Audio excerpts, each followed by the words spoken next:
3 months later. Hospital de Navarra, Pamplona. Private room on the neurology ward. Window facing south, overlooking a city that means nothing to me because I cannot name it. I write in a notebook. It is the only way I have to communicate. The doctors have given me pens, notebooks, a whiteboard, a keyboard. They believe my aphonia is functional, a conversion disorder, they say. Psychological trauma converted into physical symptom. My body blocking speech because my mind cannot process what it endured. That is not what it is. My voice works perfectly. My vocal cords vibrate. My diaphragm pushes air. My mouth forms sounds. But the sounds it forms are not Spanish. They are not Basque. They are not English, or French, or any of the 14 languages I studied in my life. Every time I try to say a human word, my throat transforms it, converts it, metabolizes it into a hot sack. The language has taken my voice. It has carried it away the way a river carries the soil from its banks, eroding what was there, replacing it with its own, rewriting the sonic landscape of my body. I can produce a single language, and that language must not be spoken unless it is necessary. So I write. I write with the devastating irony of someone who has spent her life documenting other people's languages and is now the last living speaker of a language she cannot speak. I write knowing that every word I set down in this notebook is a transgression, another way of giving permanence to what should be ephemeral, another act of writing in a chain of acts of writing that began with an inquisitor in 1610 and that seems unable to stop. But I write in Spanish. I do not transcribe the Ahotsak. I tell the story that surrounds the language, not the language itself. It is the only distinction I have left. The only border I can still trace between what must be told and what must remain in silence. Kontxi's funeral was the Tuesday after All Saints. The entire village. 200 people in a church that barely held 100. People who came from Urdax, from Sawa, from Elizondo, from Pamplona. Kontxi was one of those people a community does not know it needs until she disappears like a pillar you only notice when the ceiling begins to lean. Inaki officiated the Mass. He did so with the dignity of a man who knows that the words he is pronouncing are insufficient for what he is mourning. When he said rest in peace, he looked toward where I was sitting in the last row, because I did not want anyone to see me try to sing and produce sounds that were not Catholic hymns, and in his gaze there was something that was not reproach but recognition. Inaki knew what had happened. Not the details, but the essential thing. Jones was in the first row. He did not cry. Stockmen of the Navarrese Pyrenees do not cry in public, not because they do not feel but because they consider grief too important to be displayed. Landa is 3 floors above me. Psychiatry. Room 412. Sometimes I hear him or believe I hear him through the hospital ventilation ducts. He does not speak. He does not scream. He draws circles with his index finger, on the wall, on the table, on the sheets, in the air. Concentric circles, one inside the other, each smaller than the last, like a spiral seeking its center. The psychiatrists say it is an acute psychotic break.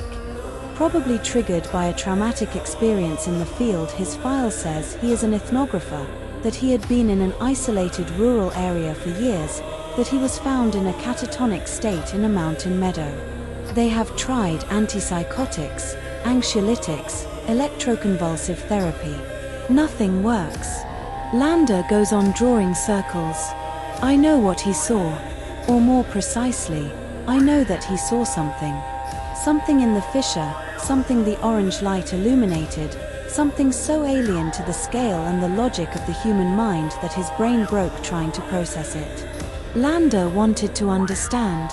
And understanding was exactly what destroyed him. The understanding of certain things is the door through which they enter. Salazar Frias was right 400 years ago. And Landa, who quoted him with condescension over a dinner with local Rioja, discovered it too late. Sometimes I think the circles he draws are not random, that they are an attempt to represent what he saw, the shape of the presence, viewed from above, from the edge of the fissure. But I do not tell the psychiatrists. I do not tell anyone. Because I cannot speak. And because, even if I could, there are things it is better the psychiatrists do not try to understand. Miren came to visit me on a Thursday. She brought oranges and a parcel wrapped in the same embroidered linen cloth Kontxi had shown me in her kitchen. She placed it on my bed and unwrapped it with the delicacy of someone handling a relic. The portrait of Maria de Zimildagi, the 17th century oil miniature. My eyes looking at me from 400 years ago. Kontxi wanted you to have it, Miren said. She told me the week before that night. She said the portrait must be with Maria's blood, that it had spent too long kept in a kitchen. I took it. It was lighter than I had expected. The wood was warm not from having been carried but from something inherent to the object, as if it retained a remnant of the warmth of the person it depicted. "How are you?" Miren asked. I wrote, without voice, without Spanish, without Basque, with a language I cannot use. Miren read it. She smiled. It was a sad smile but not a defeated one.